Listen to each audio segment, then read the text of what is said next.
Hi, everyone. Welcome to another Prophecy Wire. Today, we're talking about what's happening in Spain.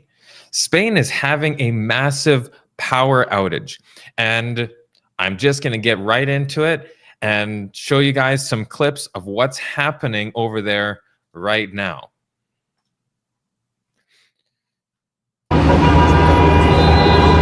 At a roundabout in the Spanish capital, cars line the roads, crossing at all angles, the traffic lights without power.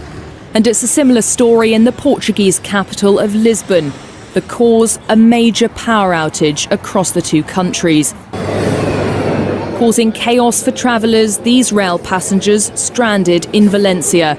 Some even walking along the railway lines. Many without any information anywhere across the country. I'm very cut off at the moment. I'm on the 13th floor and getting very little information other than what little I can see through the Spanish web pages, because as well as obviously losing Wi-Fi, the cellular network, I don't know how well you can hear me at the moment, but the cellular network has been very sketchy.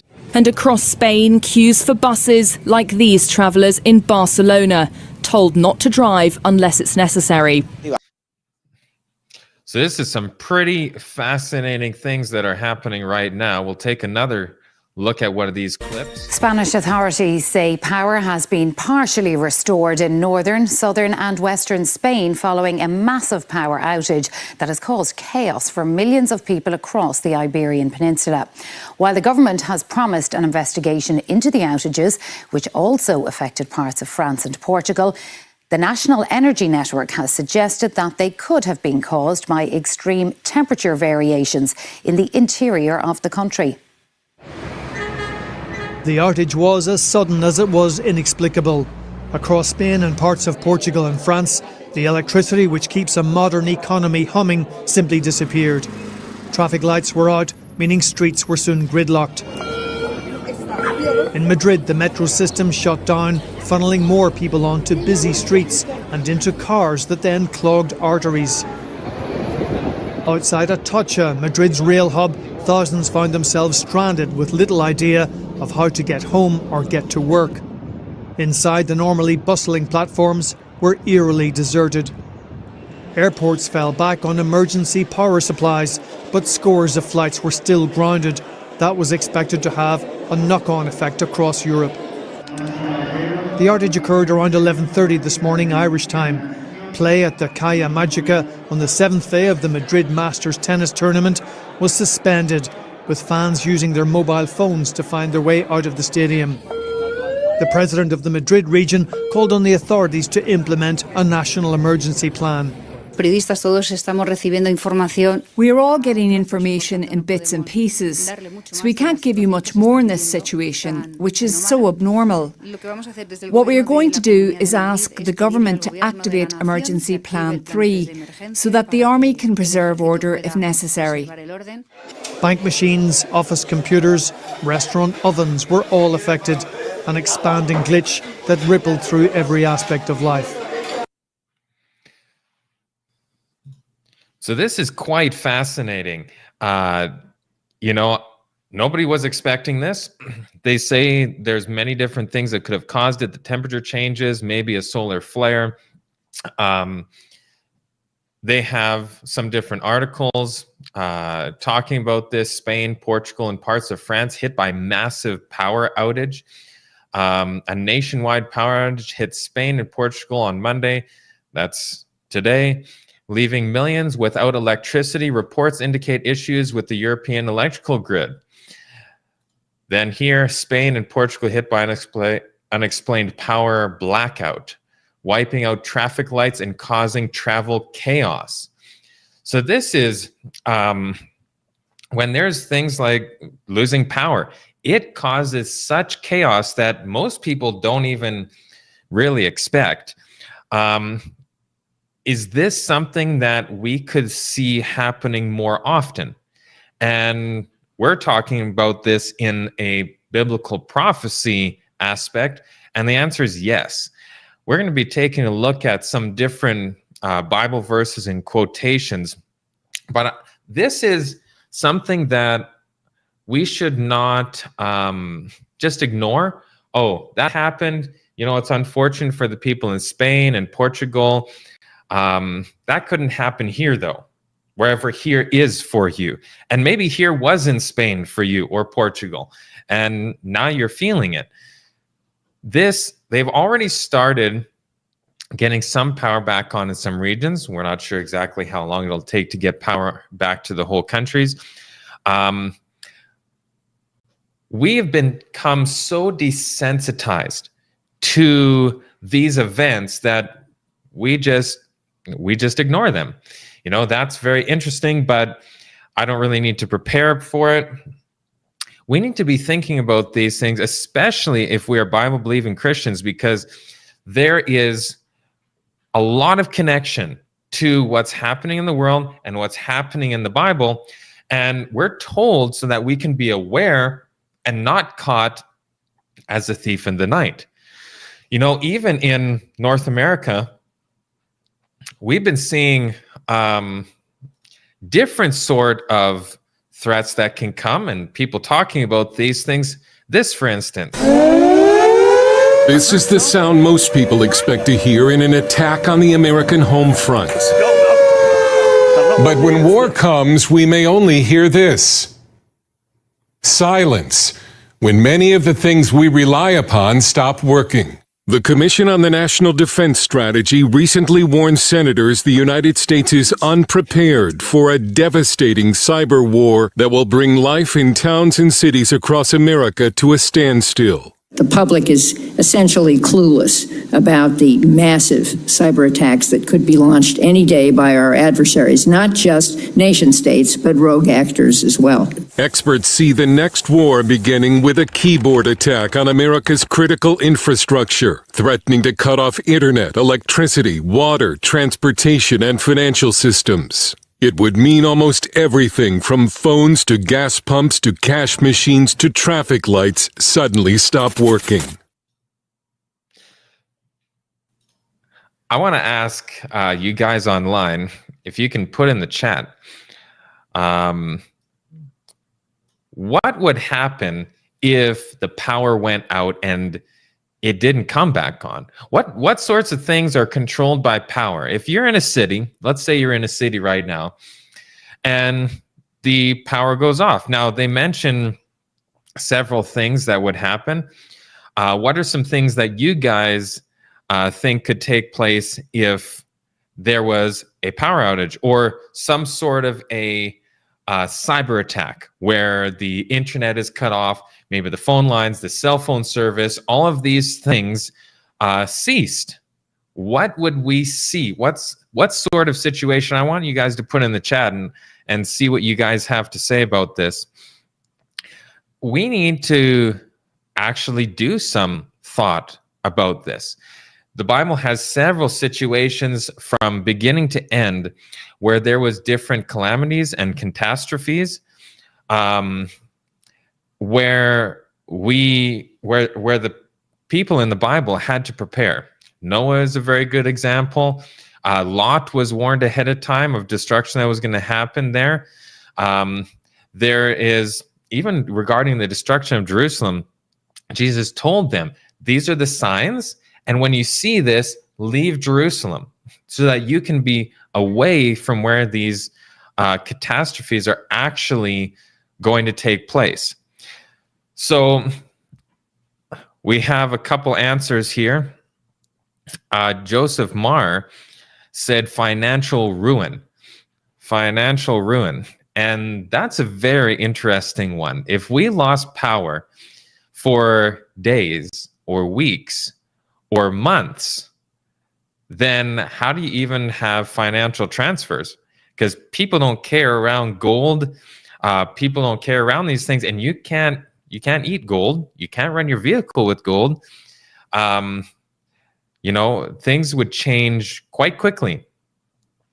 Chaos, city water would shut down. Can you imagine being in a high-rise building and the water gets shut down? No water. That doesn't mean you have no water to drink. That means you have no water to drink, to shower, to flush the toilet. There's no plumbing now. And you have thousands of people in a high-rise building who there's no way to have proper sanitation anymore, that would be devastating. This is something the Bible warns us about.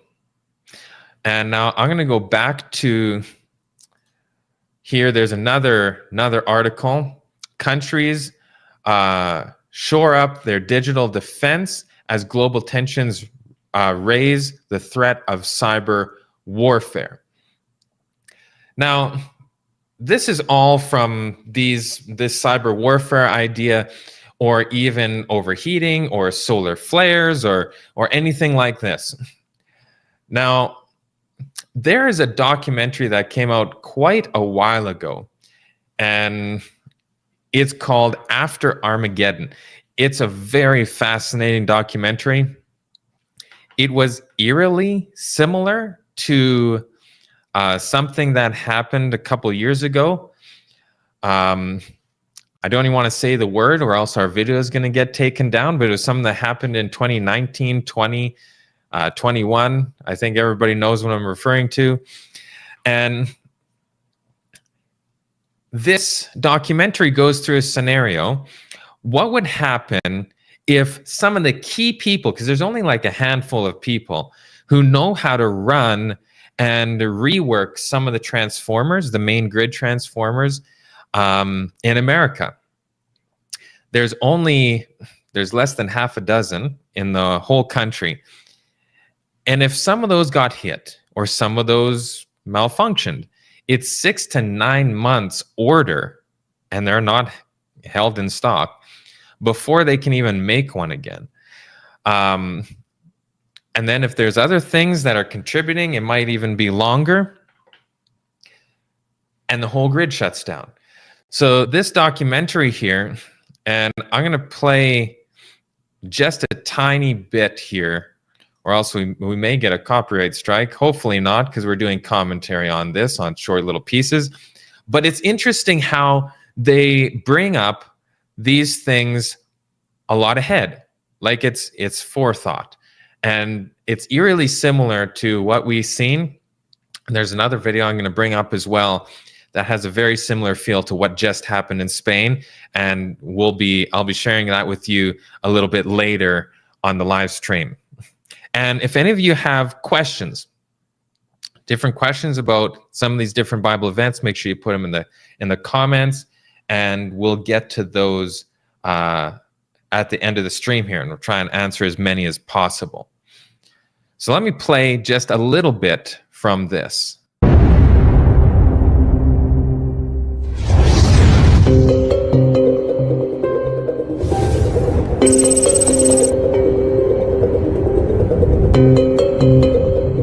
Nothing could have prepared us for what happened.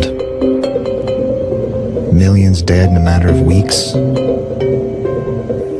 Billions across the world. America was devastated. Nowhere was spared.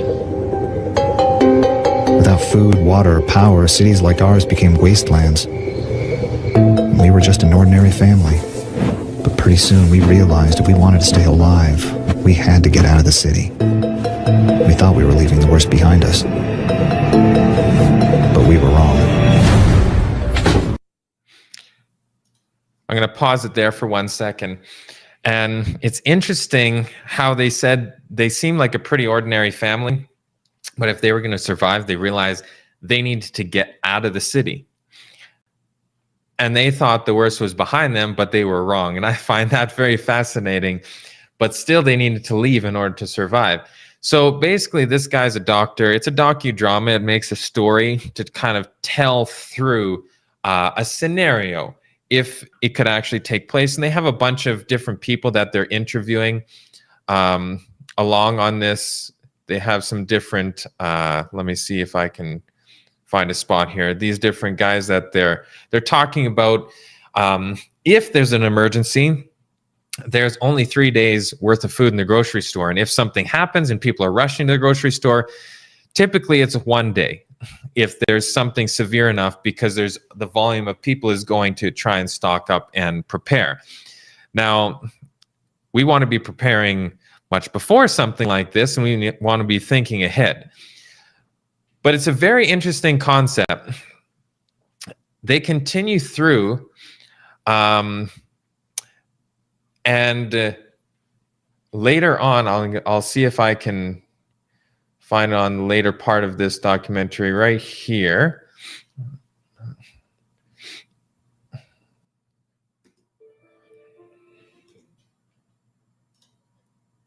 Perhaps compared to some of the early English settlers on the east coast of the United States who had years of famine when they first got here because they had to learn how to farm under new conditions.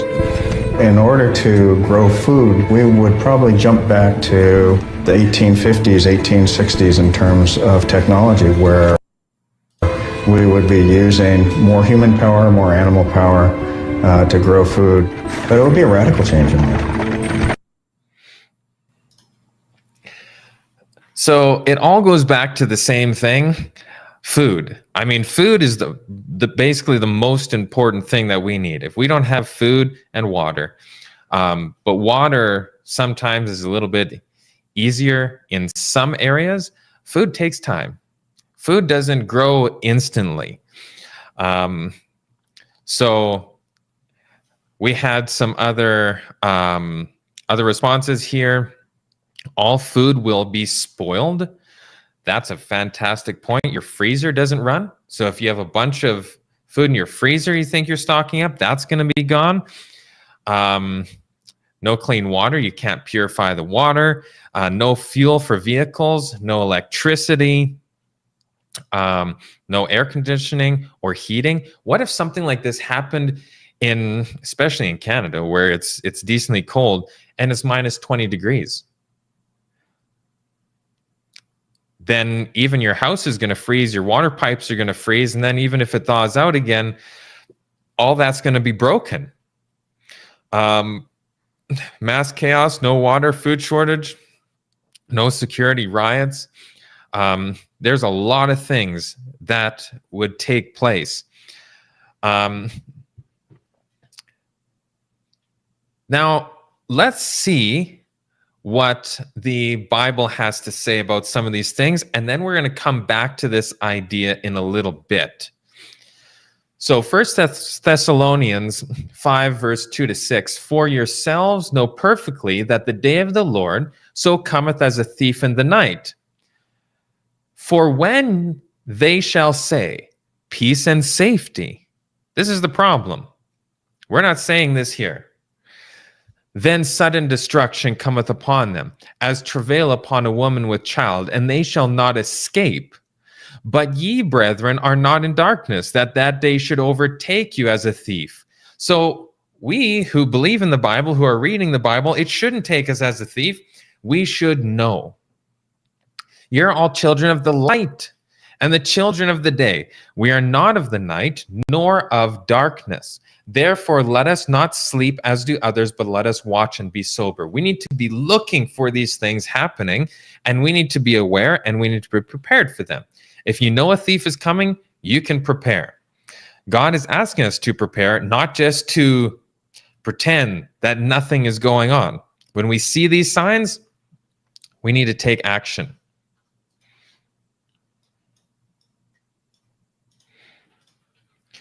The world is no more ready to credit the message for this time than were the Jews to receive the Savior's warning concerning Jerusalem. Come when it may, the day of God will come unawares to the ungodly. And what is the day of God? So this day of God is a concept that you need to study. It's talked about almost more than any other subject in the Bible, and it has to do with a certain period of time at the end where there's a time of trouble such as never was, and there's going to be all sorts of chaos happening in the world.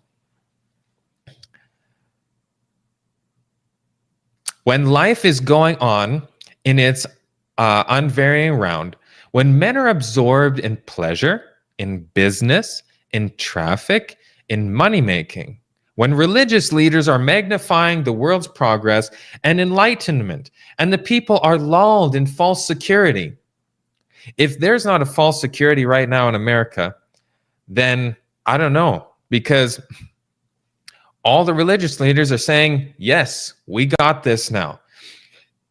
Christians are coming back to power. Trump is going to fix this. Everything's being positive. And this is a false sense of security. We're in the last days. And the Bible says that we should see a lot of unsettling things in the last days. So there might be ups, there's going to be downs, but we need to be aware so when the downs come, we're not caught as a thief. When religious leaders are magnifying the world's progress and enlightenment and the people are lulled in a false security, then as the midnight thief steals within the unguarded dwelling, so shall sudden destruction come upon the careless and ungodly, and they shall not escape. And ungodly does not mean not Christian. It does not mean not Bible believing. It means ungodly as in not doing godly and not heeding God's word. In the book of Revelation, chapter 1, verse 1, it says this is the revelation of Jesus Christ to give to his servants so that we can heed what is written in the prophecy of that book. So what we see there is a warning, and we need to heed that warning so that we are ready for the time that is coming. We are living in the time of the end. The fast fulfilling signs of the times declare that the coming of Christ is near at hand. The days in which we live are solemn and important. The Spirit of God is gradually but surely being withdrawn from the earth. Plagues and judgments are already falling upon the despisers of the grace of God. The calamities by land and sea, the unsettled state of society, and the alarms of war are portentous. They forecast approaching events of the greatest magnitude. Now, we talked about cyber attack. This has to do with war. And the Bible explains that there is going to be many instances of war at the end. It says wars and rumors of wars. So it's going to be very unsettled. And right now, we're in relative peace most places. There is in certain areas, but we should be seeing a lot more of that soon to come. And how can we be out of the firing range, to use that term, so that we are ready for these events and not affected by these events? Again and again, the Lord has instructed that our people are to take their families away from the cities. Now, this is fascinating because this was written close to 200 years ago. 200 years? No, 150 years ago. And just on this documentary, they say if they were going to survive, they would have to leave the city. And here we're being told, get away from the city, into the country where they can raise their own provisions. What are provisions? I want you guys to put in the chat, in the comments, what are provisions? What does raise your own provisions mean? Please put in the chat. For in the future, the problem of buying and selling will be a very serious one. Now, what is this buying and selling that is being mentioned here? It's going to be very serious. Why is buying and selling going to be very serious? Well, could it have to do with different control? Could it have to do with war that's taking place? Could it have to do with, there's so many things that we could be guessing at, but we don't need to guess. The Bible tells us exactly what this is talking about. We should now begin to heed the instruction given us over and over again. Get out of the cities into rural districts where the houses are not crowded closely together and where you'll be free from the interference of enemies. And I want you guys to put in the chat, what do you think free from the interference of enemies is? What is free from the interference of enemies? So get out of the cities has been a warning for us for a long time. Apparently it's in the Bible somewhere. So some of you said grow your own food. food and water. And then someone mentioned here, truth triumphant, we are to do as they did in Ellen White's time and prepare for hard times by putting up food for the winter. Anyone living in the country who did not starved. Food, water, safety, wood and light, food shortage. Okay, so we got lots of good responses here. Now we have free from the interference of enemies. What does this mean? How can we be free from that? What are enemies? What sort of enemies are we trying to be not having interference from? Country Living, page 8, paragraph 2 and 4. There are reasons why we should not build in the cities. On these cities, God's judgments are soon to fall. The time is near when large cities will be swept away, and all should be warned of these coming judgments. Oh, that God's people had a sense of the impending destruction of thousands of cities now almost given to idolatry. Okay. Someone said our enemies will want what we have. That can be an option as well. Okay, I've been just quoting from this little booklet, Country Living, and I highly recommend, if you guys don't have this book, get this booklet. It's a nice little booklet, 32 pages, and it talks all about country living and why country living is important in the last days. So we have this on our website. If you go to our website, go to our store, type in Country Living, this will pop up.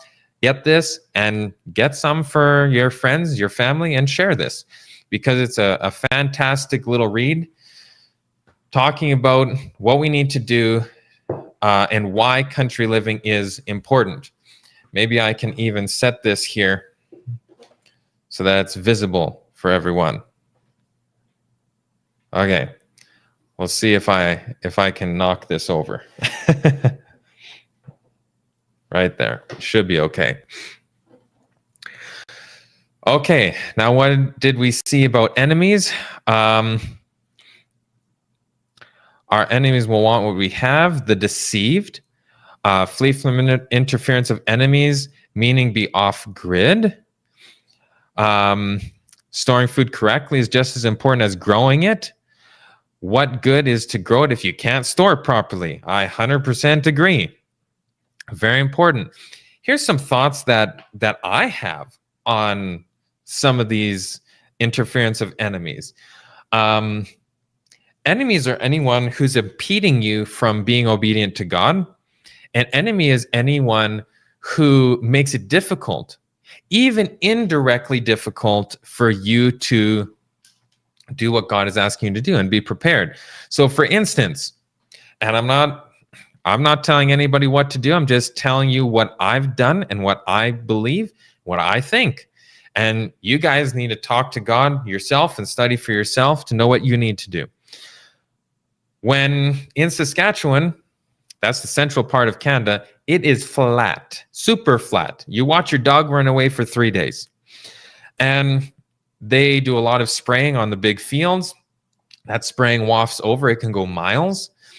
And to me, that's an enemy because we don't want that on our food. We don't want that on us. It causes disease. There's a ton of GMOs. If you don't want GMOs, they're cross-contaminating with your garden. Now your whole garden's a GMO. So I think this qualifies under that category as well. They're not trying to do that to you, but the influence is there. It's still influencing these things which are a hindrance to what you are trying to accomplish. And again, any questions, put them in the chat, and we will try and get to questions at the in a little bit here.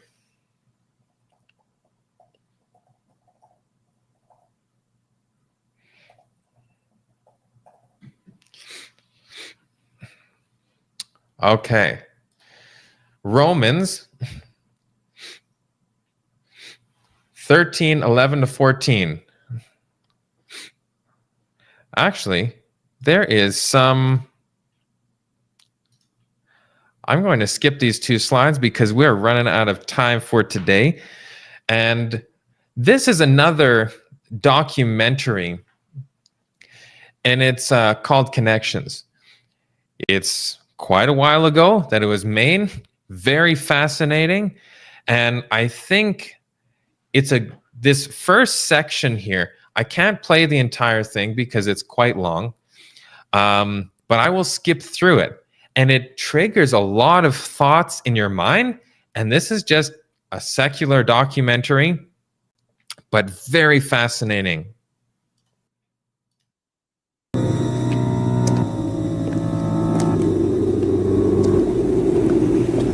Would you do me a favor?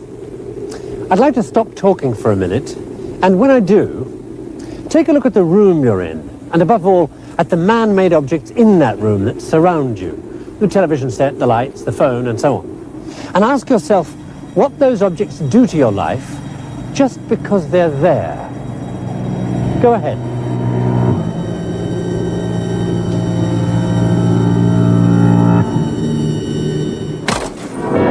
It's 1 minute past 5 in the evening.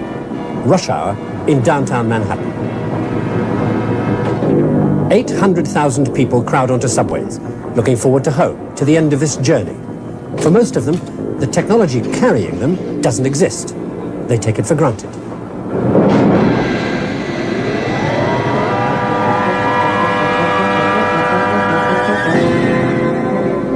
Two minutes past 5. Kennedy Airport. The usual evening departure rate.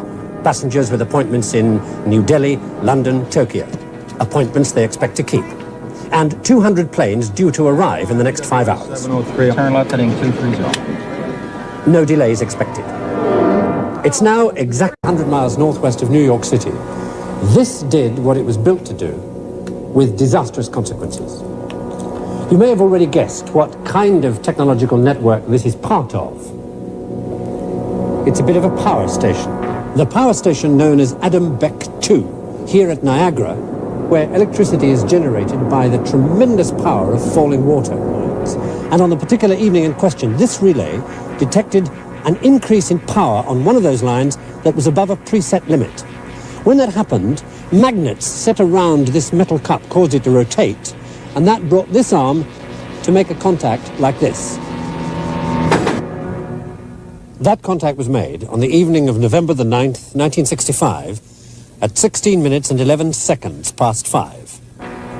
The effect was to cascade power off the overloaded line and onto another, which overloaded and tripped the next, until all 5 lines going north had tripped out, dumping their entire load onto lines going south. Within 7 seconds, the tremendous overload began to take out generating stations all over northeastern America, from Boston to New York, as the network fell apart. As each area went, it overloaded the next. Within 10 seconds, the only major system left was the great energy island of New York. We better shut it down, I guess. So I'm just going to pause it for a second. It's very interesting. They go through this really nice process, and what would happen? This is the fascinating part, is what if the power never came back on? What would you do? You can't just stay in the city. You can't just stay there. There's no food, there's no water, there's no anything. Getting out of the city is going to be a whole feat entirely. And let me play from this point on just a little bit.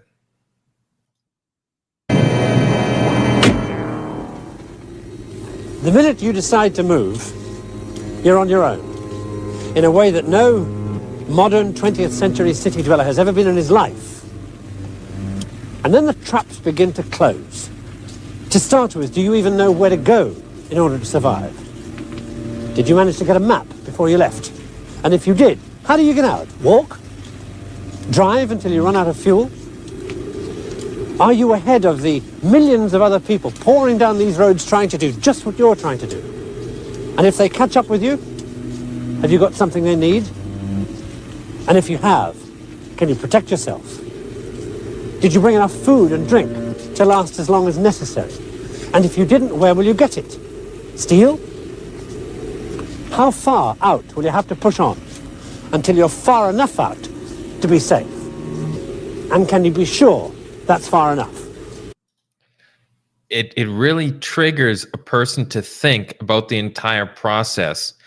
You run out of fuel, run out of food, you run out of water, you don't have a map, you don't have your phone, you don't have a GPS, you don't even know how to get to the next state or the next place that you need to go.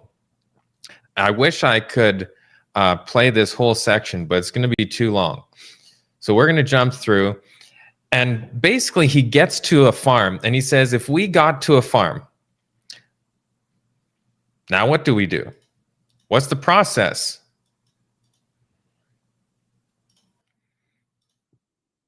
The only way you're going to survive is if you find the one thing you need to keep on providing the food you've got to have. And you don't need the mechanized version of that thing. You need the kind people haven't used in 100 years. You need that kind of plow. You're saved. Or are you? Because what it comes down to at this point is this. Can you use a plow? It's taken a series of miracles just to get you this far, and here you are with the biggest miracle of all, a plow and animals to pull it. So maybe after a few days of fumbling around with the harnesses and the bits and pieces, you manage to yoke up the oxen and plow the land. And then, and only then, can you say that you have successfully escaped the wreckage of technological civilization and lived off the land and survived, if you know how to use the furrow you plow. I mean, can you tell the difference between an ear of corn and a geranium seed? Do you know when to sow whatever it is you think it is? Do you know when to harvest it and eat the bit that you think isn't poisonous? I mean, it's no accident that the chain of events triggered off by that relay in the power station back there in Niagara Falls ends here with the plow. The relay itself doesn't matter.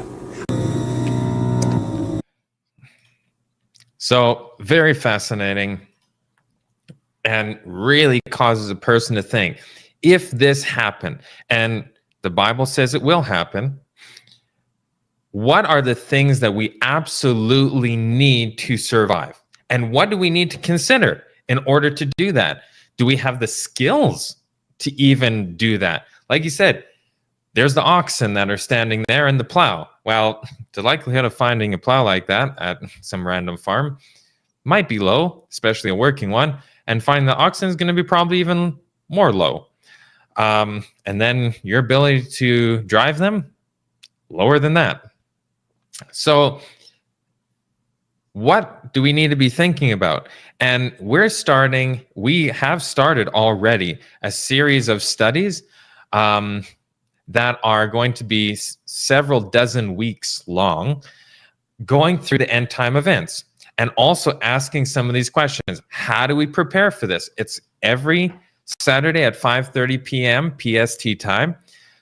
We've already done 2 weeks of these studies.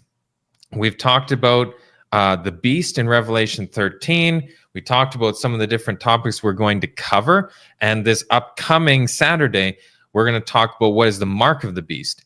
And I'm going to read you a verse here in just a moment, why the mark of the beast and what we're talking about right now is actually connected.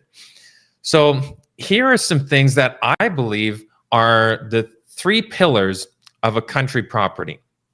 And if we're talking about getting out of the city, you want to do that before a crisis, not after a crisis. After a crisis, your likelihood is near nothing. I mean, like he said, it's a series of miracles that would have to happen. And if we're warned ahead and Noah had opportunity to build an ark and he didn't, the story would have ended a little bit differently. But he obeyed God before the storm happened, not during the storm. So here's some things to think about that I think about.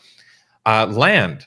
How much do I need? Where is it located? What is the typography? Water. These are the 3 things that you need. You need land, you need water, and you need wood. If you don't have land, you can't grow, you can't build a house, you can't do anything. Now, you need water.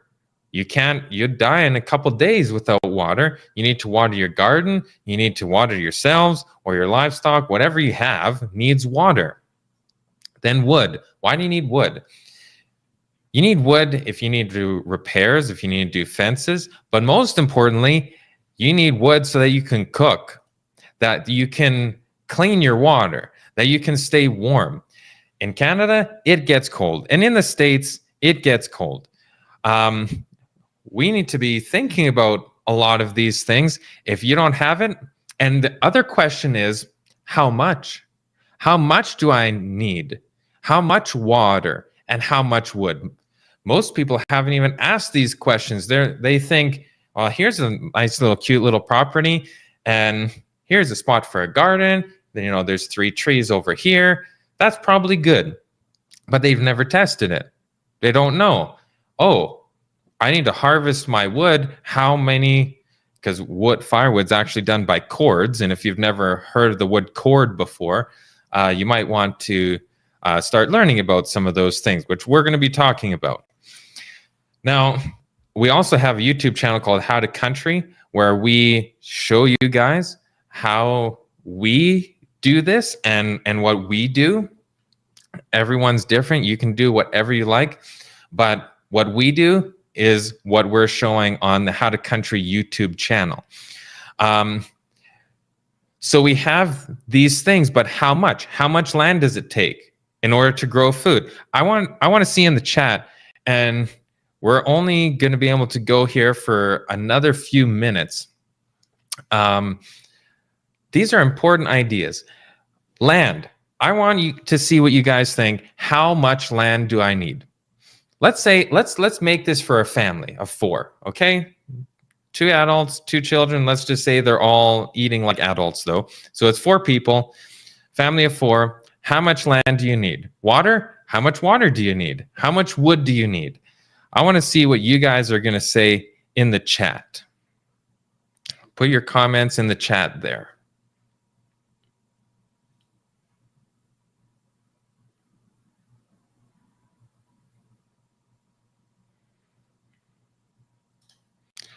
Okay. Now, there's 2 more verses I want to read just to close. And this is Daniel 12, verse 1. And at that time shall Michael stand up, the great prince which standeth for the children of thy people. And there shall be a time of trouble, such as never was, since there was a nation, even to that same time. And at that time thy people shall be delivered, every one that shall be found written in the book. A time of trouble such as never was. So we should not be looking for the easiest time we've ever seen. We need to be looking for the worst time that we could ever imagine. It's going to be worse than anything that ever was. But we're being warned ahead. God is merciful enough to warn us ahead. Now, this is a very important part of this. And I forgot I didn't add, this is from Revelation, chapter 13. And he causeth all, both small and great, rich and poor, free and bond, to receive a mark in their right hand or in their foreheads. And what's going to happen to the people with this evil mark? Well, and that no man might buy or sell unless he has the mark. So if you don't have this mark, which is a bad mark, you can't buy or sell. So even if the world is going round, you won't be able to utilize it because you can't buy or sell, because the whole world is got on this train and they're marking everyone with the mark of the beast. And if you don't have the mark of the beast, you can't even partake in commerce anymore.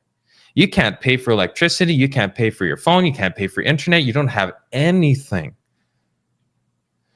So I want to get back to just see what some of you guys mentioned here.